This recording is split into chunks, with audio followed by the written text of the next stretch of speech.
नमस्ते नमस्ते।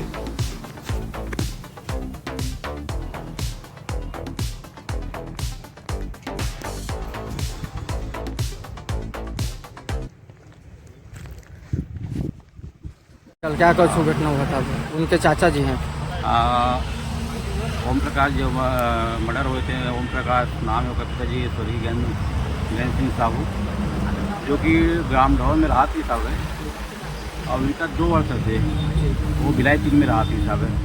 मैं आ रहा हूँ चाचा हूँ कुलेश्वर प्रसाद साहू, और ओकर एक लड़का ये आशीष है, आशीष तिवारी जो मुख्य आरोपी है, ये अनुज है और ये रजनीश, ये तीनों लगभग एक ही गांव के हैं, रीवा देव तालाब के आसपास के।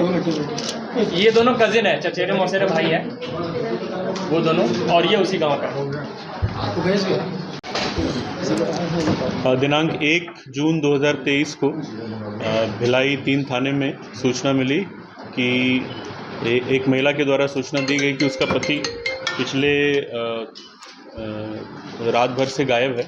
रात में वो 7 बजे 7:30 बजे करीब घर से निकला था, ये कह कर कि थोड़ी देर में घर आ जाएगा, और उसके बाद फिर वो घर नहीं लौटा रात में। और सुबह 6 बजे करीब उनको पहले एक कॉल आया पति के नंबर से, जिसको इनके बच्चे ने उठाया, और फिर उसने 10 बजे दोबारा कॉल करने के बाद कही। 10 बजे दोबारा जब बात हुई तो जो पति के नंबर से जिस व्यक्ति ने कॉल किया था उसने इनकी पत्नी विमला साहू को बोला कि आपके पति हमारे कब्ज़े में हैं और उनको छुड़ाना है, तो 2 दिन के अंदर आप 30 लाख रुपए का अरेंजमेंट करिए, और अगर आप पुलिस के पास जाएंगे तो आपके पति को मार दिया जाएगा।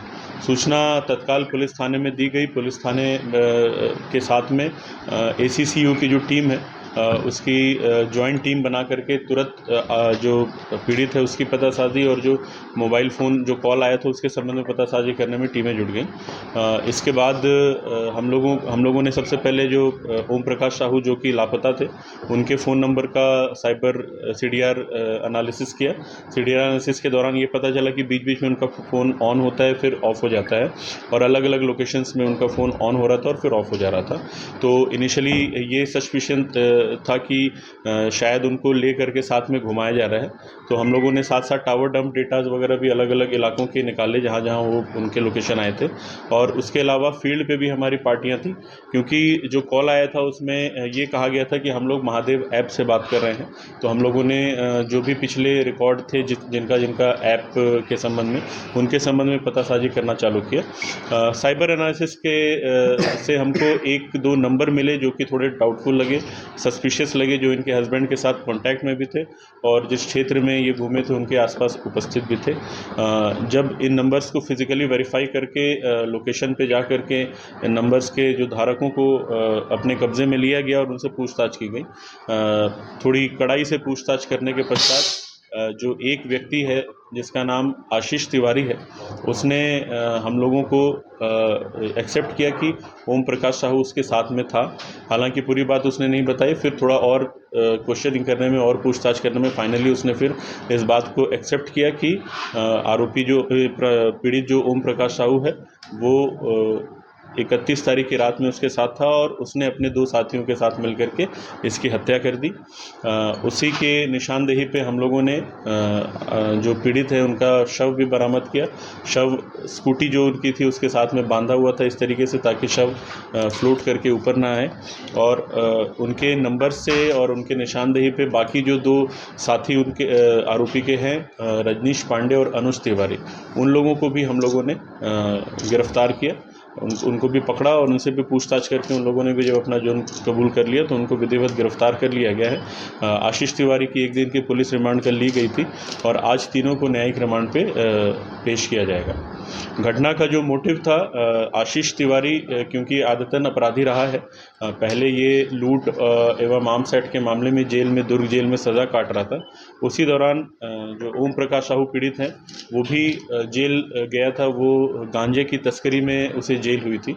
जेल में इन दोनों की पहचान हुई और वहाँ जान पहचान होने के कारण ये लोग जब ओम प्रकाश साहू बाहर आया तो ये लोग एक दूसरे को किसी तरीके से कांटेक्ट करके रखे थे और इसने ओम प्रकाश साहू ने आशीष तिवारी को ये भरोसा दिलाया था कि वो बाहर आकर के उसकी ज़मानत करा देगा। उसके एवज़ में उसने कुछ पैसे लिए थे 30,000 रुपये। उसके अलावा ओम प्रकाश साहू ने कुछ और पैसे आशीष तिवारी का कुछ दूसरा काम करने के लिए भी अपने अकाउंट में डलवाए थे। कुल लगभग 1.5 से 1.5 लाख रुपए उसके अकाउंट में आशीष तिवारी ने डाले थे।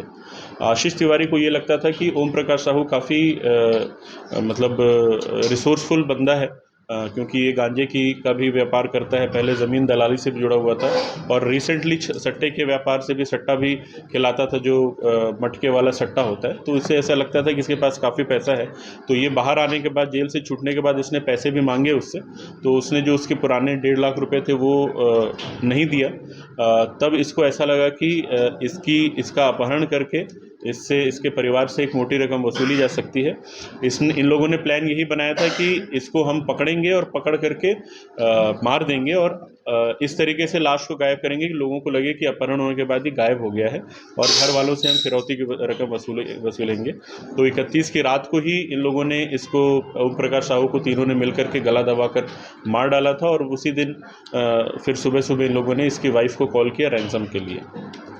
तो पूरी घटनाक्रम में शुरू में जो महादेव सट्टा ऐप की जानकारी या की बात आई थी, तो पूरी पूछताछ में ये पता चला या ये समझ आया कि इन लोगों ने जो महादेव ऐप का नाम लिया था वो पुलिस को गुमराह करने के लिए, ताकि हमारी विवेचना किसी दूसरे दिशा में रहे, गुमराह करने के लिए नाम लिया था। इस पूरी कार्रवाई के दौरान महादेव ऐप से संबंधित कोई भी साक्ष्य या कोई भी दस्तावेज़ नहीं मिले।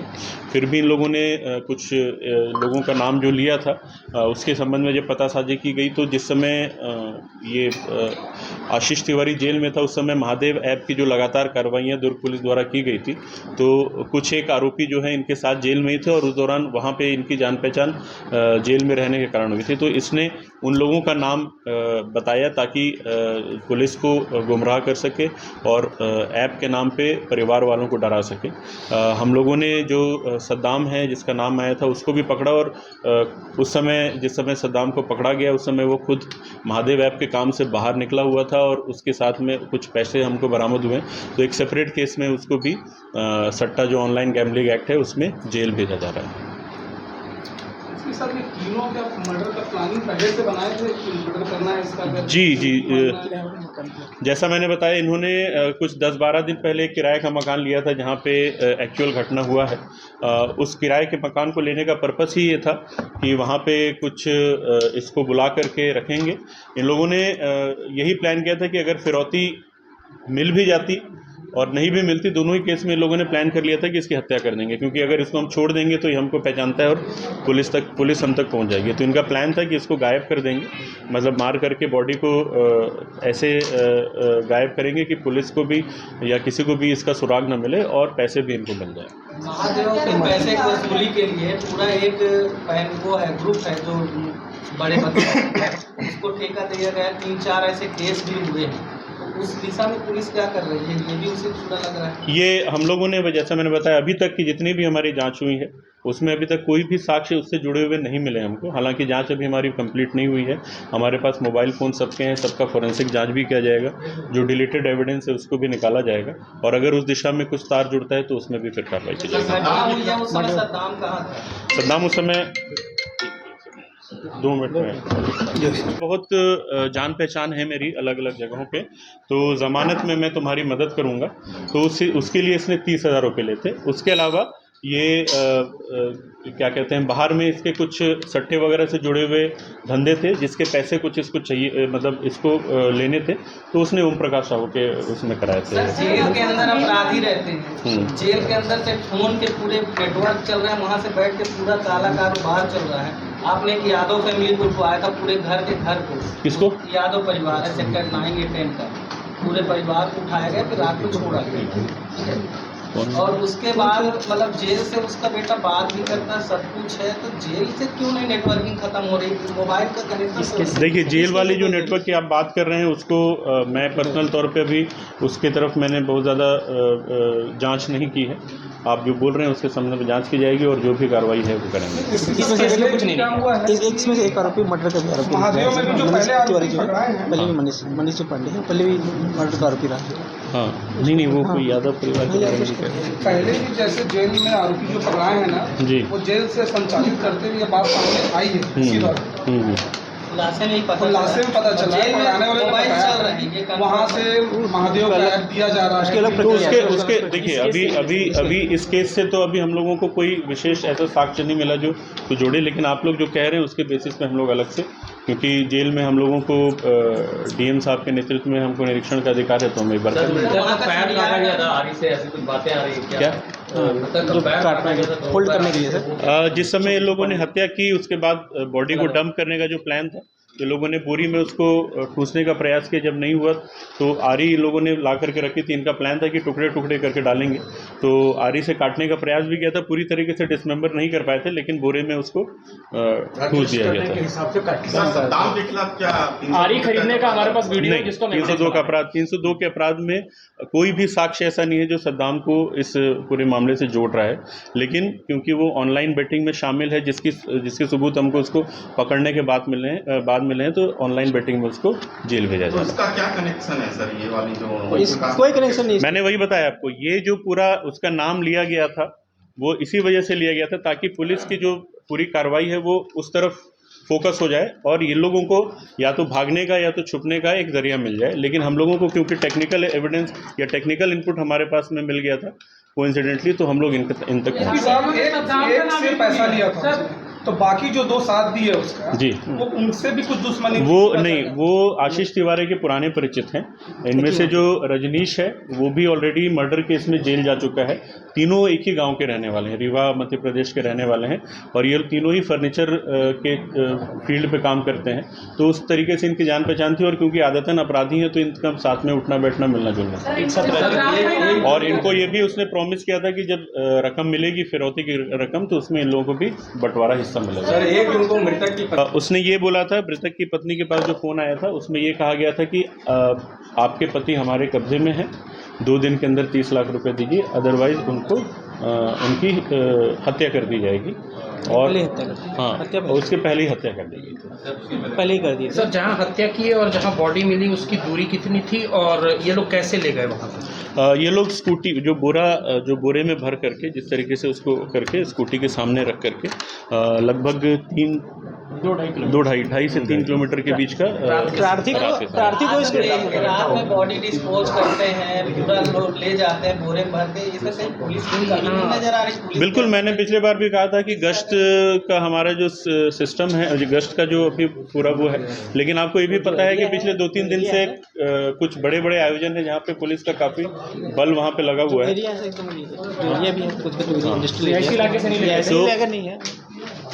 तो जहाँ जहाँ पे मैंने जैसे कहा, क्योंकि जी नहीं सर, जिस जगह मतलब घटना हुआ ये पहली मतलब जो था या टावर जो चेक किया, हाँ, हम लोगों ने मोबाइल जो इनका पीड़ित और जो संभावित उसके ये थे कांटेक्ट में थे, उनका जो टावर डंप में काफ़ी सारे नंबर्स हमको मिले थे, उनका पूरा एनालिसिस किया तो हज़ारों में संख्या रही होगी, मतलब एग्जैक्ट संख्या में जहाँ जहाँ मोबाइल चालू हुआ था वहाँ का डंप निकाला गया था। 1.5 लाख रुपए इन्होंने फिर भी दबाव उबाव करके कुछ 8-9-10 लाख रुपए तक मुझे मिल जाएंगे, एक ठीक ठाक अमाउंट मिल जाएगा, क्योंकि उनको ये पता था कि ये अवैध व्यापार करता है गांजे वगैरह का और कुछ सट्टा वगैरह लिखता है, तो उनके मन में था कि इसके पास कुछ ना कुछ अमाउंट होगा। तो सद्दाम का ही नाम आरोपी तीनों उसी समय मार्च के महीने में सद्दाम और उसकी टीम को गिरफ्तार करके जेल भेजा गया था, जहाँ इनकी जान पहचान हुई थी, जेल में जान पहचान हुई। सर घटना उस समय सद्दाम का नाम शुरू से चल रहा था और ये भी चर्चा पूरे शहर में है कि सद्दाम को कुछ पुलिसकर्मी पूरा लोकेशन बता रहे थे, कहाँ तक सही है क्या बताओ? जैसा मैंने आपको बताया, अभी तक की जांच में ऐसा कोई भी साक्ष्य नहीं मिला है जो कि घटना से सद्दाम को जोड़े, और साथ ही साथ जो आप बात बोल रहे हैं कि उसको लोकेशन बताया जा रहा था, वो घटना मतलब उसका नाम आने के विदिन 2 घंटे में उसको पकड़ लिया गया। अगर लोकेशन ऐसे आउट होता तो उसको पकड़ना मुश्किल होता पुलिस के लिए।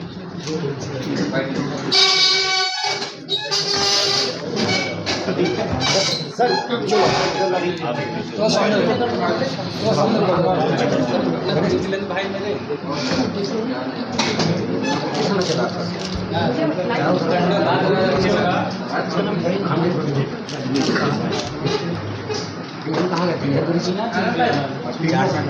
नाम बताना है कि कौन कौन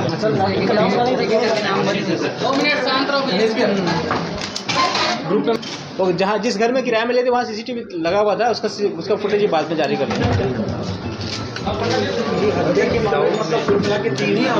हाँ, सिविल वाले पीछे से हट जाइए, सिविल वाले हट जाइए, या सिविल वाले वर्दी वालों के उस तरफ खड़े हो जाओ। सिविल वाले कोने में, सिविल वाले वर्दी, हाँ, उसके गला दबाया गया था। इनफैक्ट गला दबाने के दौरान जो झुमा झटकी हुई है उसके निशान भी इनकी बॉडी में मिले हैं।